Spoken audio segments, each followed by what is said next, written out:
चलिए दोस्तों, trending star Khesari Lal के गाने का पोस्टर है। इस वीडियो में शुरू से लेकर अंत तक बना रहिए। हमेशा ऐसा वीडियो न्यू इन्फॉर्मेशन जितना जल्दी लाने को मैं प्रयास करता हूँ आप लोगों तक। ट्रेंडिंग स्टार खेसारी लाल के गाना है, जिस गाना के नाम है ए पिया। ए पिया ये गाना तो भोजपुरी इंडस्ट्री में तबाही मचा के रख देते हैं।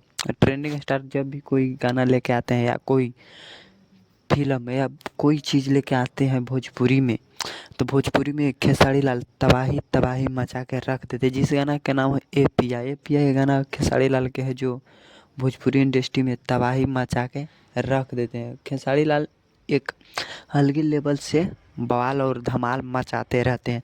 खेसारी लाल तो 2026 में पवन सिंह के तबाह करके रख दिए हैं, जो लगातार लगातार पवन सिंह के पीछा कर रहे हैं। और पवन सिंह भी गाना ला रहे हैं तारा ऊपर ही। हम हमेशा आप लोगों तक प्रयास करता हूँ। पूरा वीडियो देखने के लिए धन्यवाद।